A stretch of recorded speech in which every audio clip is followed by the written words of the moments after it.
Bonjour tout le monde. Good morning everyone. Un plaisir de vous voir ici pour cette rencontre du Conseil sur les relations Canada-États-Unis. Content de voir tant de personnes ici avec nous. Je veux aussi souligner nos amis qui sont à travers le pays. I want to highlight a new member of the council, Peter Tertsakian. Great to see you again, Peter. Glad you could join us. I'm glad you've all joined me today. Because we're in a critical moment.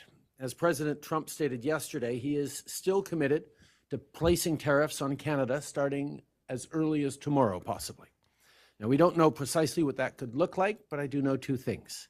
First, if the president does choose to implement any tariffs against Canada, we're ready with a response, a purposeful, forceful, but reasonable, immediate response.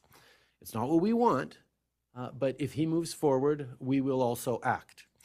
Deuxièmement, on est prêt pour tous les scénarios possibles. We're ready for whatever scenario comes forward. Et ça, notamment, c'est grâce à vous tous. Votre travail est d'une valeur inestimable et son impact se fait déjà ressentir. The way you have all pulled together regions of the country, industries, thoughtful business leaders and thought leaders to unite as part of Team Canada, to be ready and flexible, whatever comes, is not just the right thing to do, it's also deeply reassuring to Canadians, reassuring to business owners, to workers, and to people around the world who look to Canada as a key partner. You've been speaking out, stressing that tariffs against Canada would have disastrous consequences for the United States, putting American jobs at risk, raising prices on Americans, and undermining our collective security. Votre point de vue et vos conseils ont été d'une valeur inestimable pour guider notre réponse à la menace d'imposition de droits de douane.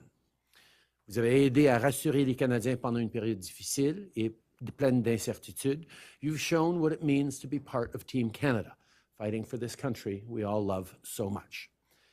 At the same time, our government has responded to what the president is focused on and what is motivating him to consider applying tariffs as early as tomorrow, the flow of fentanyl and illegal crossings into the United States. Now, let me reiterate it. Our border is safe and secure, and less than 1% of fentanyl and illegal crossings into the United States come from Canada. We're committed to keeping it that way by addressing current challenges and strengthening our capacity. That's why we're implementing the $1.3 billion border plan we announced late last year. In fact, the first patrol helicopters began monitoring the border earlier this week, and new canine teams along with imaging tools are being deployed to detect and stop the flow of fentanyl. Meanwhile, our previously implemented border measures are already showing results too. We've ended the practice of flagpoling, when temporary residents travel to the United States only to immediately return to Canada to access immigration services, a decision that's saving Canadian and American border officials time and resources. And we're bringing in heightened security for visa applications, which has resulted in an 89% drop in illegal crossings by foreign citizens to the United States in the second half of last year. This is real progress. As the President's Commerce Secretary nominee acknowledged the other day, it demonstrates that we are committed to the Canada-US relationship, committed to upholding the safety and security of our shared border. And while we will continue to explain that Canada is the trading partner the United States needs for its long-term prosperity and global security, Canada has steel and aluminum, critical minerals, clean and affordable energy, stable democratic institutions, shared values, and the best workers in the world. Right now, we're showing the new American administration that they have a strong partner in Canada when it comes to upholding border security, all while simultaneously underscoring that we won't back down, that if tariffs are implemented against Canada, we will respond. We won't relent until tariffs are removed, and of course, everything is on the table. Part of what this council has been doing is pulling together perspectives from across industries, from across different parts of the country to make sure that anything we do will be fair right across the country, that all Canadians will share in the job of standing up for our interests and, quite frankly, standing up to defend the most successful trading relationship in the world. One of the things that this council has been very strong on is saying that this is the opportunity for Canada to move forward internally on free trade within Canada.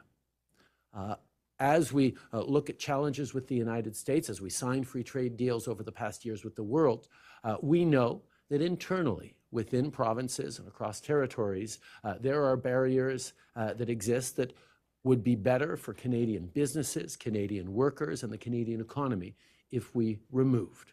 So we have stepped up our actions on internal trade. As we speak right now, Minister Anita Anand is hosting a meeting of provincial trade ministers elsewhere in this building to move forward on ambitious proposals on internal trade.